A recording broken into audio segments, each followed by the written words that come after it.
243 सीटों वाले राज्य में 150 सीटें जीतने वाला पोलराइजेशन हो रहा है। आप पूछेंगे कैसे? हम बताते हैं ऐसे। दांतों के भूत बातों से नहीं मानते।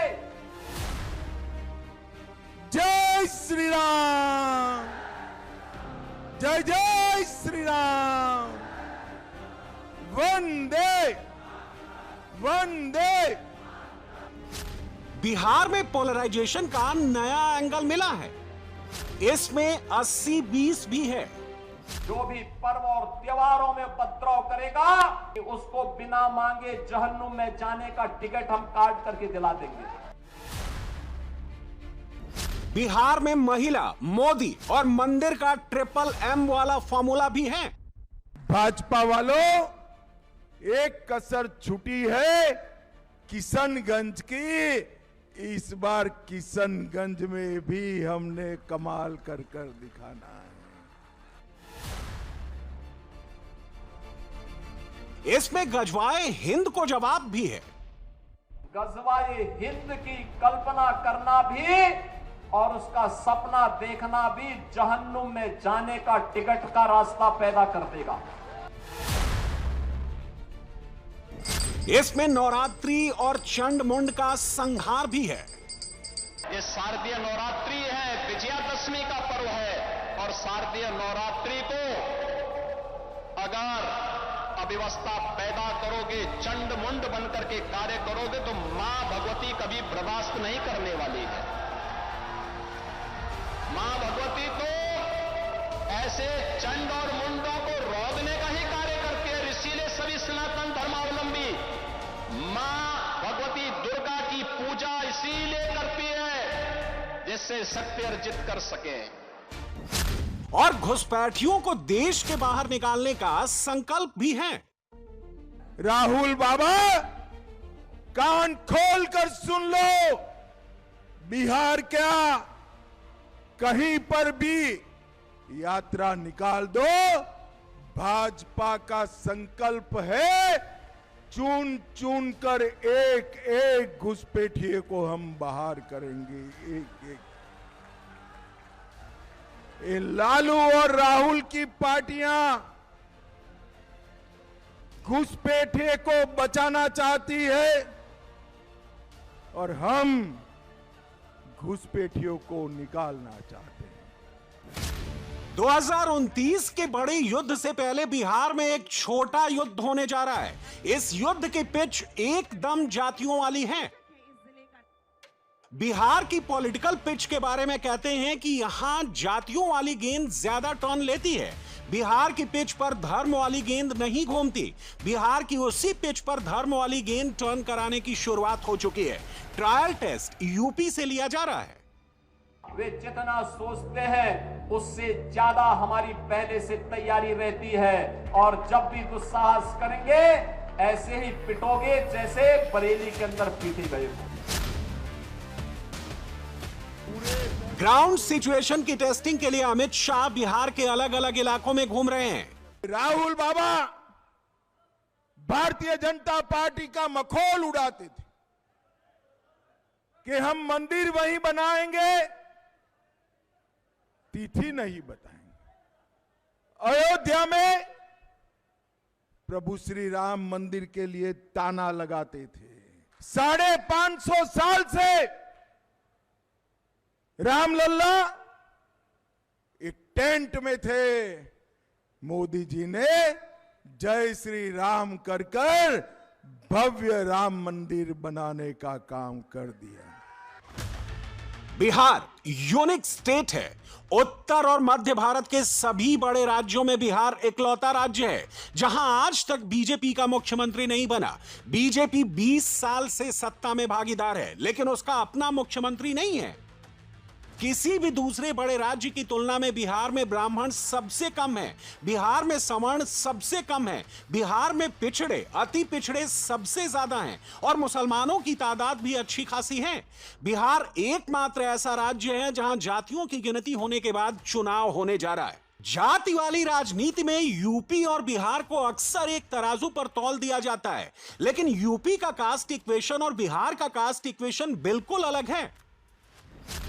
यूपी में ब्राह्मण करीब 12% हैं, बिहार में ब्राह्मण 3.65% ही हैं, यूपी में सवर्ण 18 से 20% हैं, बिहार में सवर्ण कुल मिलाकर 10.50% ही हैं, यूपी में पिछड़े 50% के करीब हैं, बिहार में पिछड़े और अति पिछड़े मिलाकर 63% हैं, यूपी में मुसलमान 19% हैं, बिहार में मुसलमान करीब 18% हैं।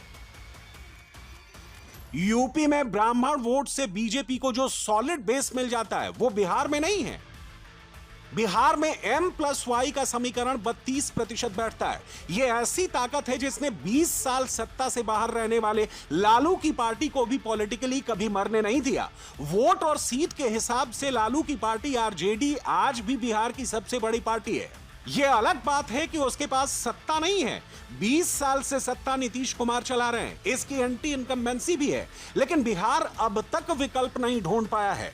2020 के चुनाव में तेजस्वी यादव सत्ता के बहुत नजदीक तक पहुंच गए थे, लेकिन इस बार समीकरण फिर बदल गए हैं। वजह चिराग पासवान। 2020 और 2025 में एनडीए और महागठबंधन के शेप एंड स्ट्रक्चर में सबसे बड़ा फर्क यह आया है कि चिराग पासवान पिछली दफा एनडीए से बाहर थे और नीतीश कुमार को नुकसान पहुंचा रहे थे। इस बार चिराग पासवान 5% दोसाध वोट बेस के साथ पूरी तरह एनडीए के साथ खड़े हैं। दूसरा बदलाव यह है कि वीआईपी पार्टी के मुकेश सैनी एनडीए से महागठबंधन के खेमे में शिफ्ट हो गए। 2020 का चुनाव फोटो फिनिश चुनाव था। एनडीए को 37.26% और महागठबंधन को 37.23% वोट मिले थे। सिर्फ 0.03% वोट से बिहार का फैसला हो गया। क्या इस तरह के वाटर टाइट सिचुएशन में चिराग पासवान की लोक जनशक्ति पार्टी रामविलास का 5.66% वोट ही डिसाइडर है, या इसमें कुछ दूसरे फैक्टर भी आ रहे हैं? 2020 के वोट शेयर में अगर चिराग का 5.66% वोट शेयर एनडीए में ऐड कर दे तो एनडीए का 37.26% से वोट बढ़कर 42.92% हो जाता है। लेकिन इनमें वीआईपी का 1.52% वोट निकाल दें तो एनडीए का काटा 41.40% पर आ जाता है।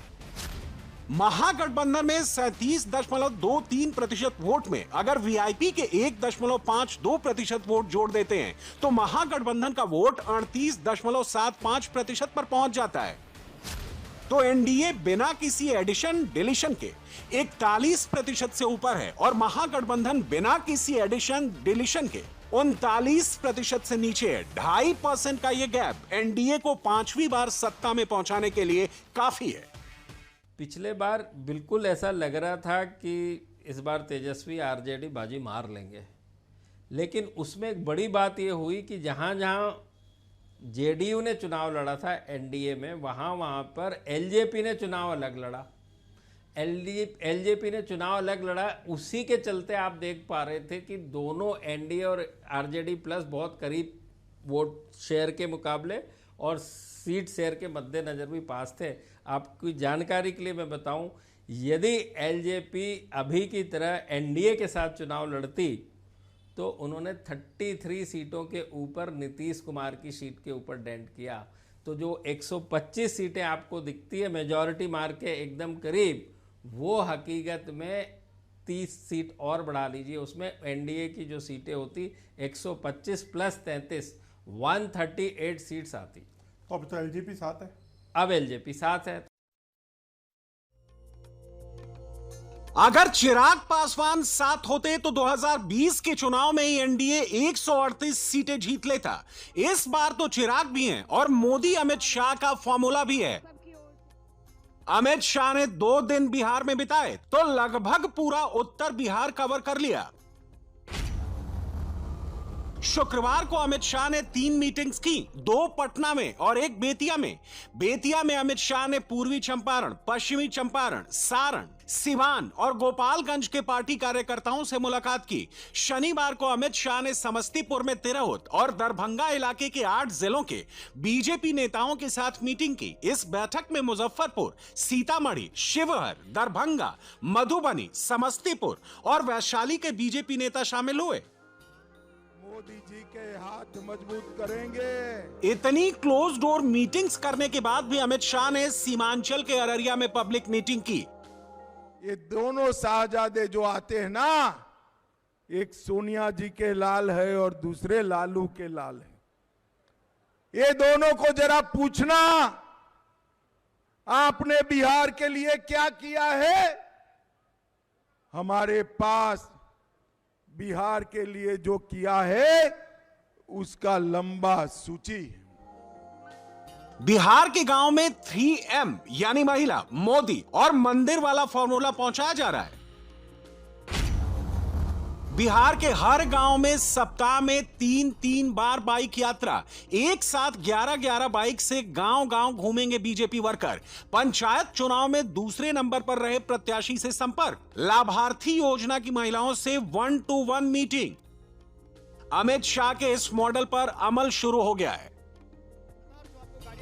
बीजेपी और एनडीए की प्रचार गाड़ी उसी दिन रवाना कर दी गई थी जिस दिन मोदी ने 75 अरब रुपए बांटने का बटन दबाया था। चुनाव पर इसका इफेक्ट क्या हो सकता है, यह समझिए। अगर बिहार के 2025 चुनाव में महिला वोटर टर्नआउट पुरुषों के बराबर रहा और बाकी सारे वोट 2020 की तरह पड़े तो एनडीए को 138 सीट और महागठबंधन को 90 सीटें मिल सकती हैं। अगर महिला वोटर के टर्नआउट पुरुषों से 3% अधिक हो गया तो एनडीए को 175 सीट और महागठबंधन को केवल 50 सीट मिल सकती है। तेजस्वी यादव उसी फॉर्मूले पर चल रहे हैं जो लालू ने 35 साल पहले तैयार किया था। M+Y में तेजस्वी यादव कोई एडिशन नहीं कर पाए हैं। यूपी में अखिलेश यादव ने M+Y को पीडीए में बदल दिया और 24 में उनको फायदा भी हो गया। बिहार में तेजस्वी ये काम नहीं कर सके। दलित की जगह तेजस्वी यादव ईबीसी को अपने पाले में लाने की कोशिश कर रहे हैं, लेकिन ईबीसी के साथ मोदी और नीतीश का फेविकोल वाला जोड़ बना हुआ है। तेजस्वी उसे तोड़ नहीं पा रहे हैं। ये नकलची सरकार है। हम बोले पेंशन बढ़ाएंगे तो ये पेंशन बढ़ाता है। हम बोले बिजली फ्री में देंगे तो ये बिजली में फ्री में क्या दे रहे, तो बिजली गुल कर दे रहा है। हम बोले डोमिसाइल लागू करेंगे तो बोलते हम भी डोमिसाइल लागू करेंगे। हम माई बहन मान योजना लाए तो ये अब महिला लोग को 10,000 रुपया दे रहे हैं। ये देंगे तो उधार देंगे, चुनाव के बाद नहीं देंगे, वसूलेंगे। 24 के लोकसभा चुनाव में बिहार में जाति धर्म पर हावी हो गई थी। 25 में रिवर्स स्विंग कराने के लिए योगी आदित्यनाथ का मॉडल भी ऑन है। पर्व और त्योहारों के उत्सव और उमंग में अगर कहीं उपद्रव करने का कार्य किया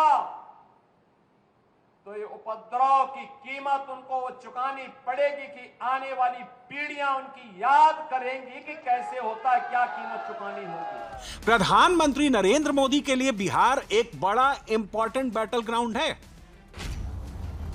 बिहार के बाद 26 में पश्चिम बंगाल, तमिलनाडु और केरल जैसे राज्यों के टफ चुनाव आ रहे हैं। 2027 में यूपी के चुनावी दंगल में एंट्री से पहले नरेंद्र मोदी किसी भी कीमत पर बिहार का किला फतह करना चाहते हैं। मोदी बिहार जीतेंगे तो यूपी आसान होगा और मोदी 27 में यूपी जीतेंगे तो 2029 आसान होगा। 29 के पहले युद्ध से पहले 7.25 करोड़ सैंपल साइज वाला इतना अच्छा सूबा मोदी के लिए दूसरा नहीं हो सकता। लक्ष्य बिहार को जीतना है। लक्ष्य बिहार चुनाव के कास्ट मॉडल को तोड़ने का भी है। 24 के चुनाव में मोदी को 4 राज्यों में बड़े झटके लगे थे। पहला यूपी, दूसरा महाराष्ट्र, तीसरा हरियाणा और चौथा बिहार। इन्हीं 4 राज्यों ने मोदी को 303 से घटाकर 240 पर ला दिया। चारों ही राज्यों में जाति का असर था। राहुल गांधी और इंडी अलायंस का संविधान और आरक्षण को खत्म करने वाला नैरेटिव इन्हीं 4 राज्यों में चला था। मोदी के लिए इस बार का बिहार का चुनाव उस ट्रेंड को पलटने वाला चुनाव है। मोदी हरियाणा और महाराष्ट्र में ट्रेंड पलट चुके हैं, लेकिन जाति का सबसे बड़ा टेस्ट बिहार में होने वाला है। महिला वोटर को 10-10 हजार रुपए वाला दांव उसी जाति मॉडल को तोड़ने के लिए है। आपके पास 1 लाख करोड़ नहीं है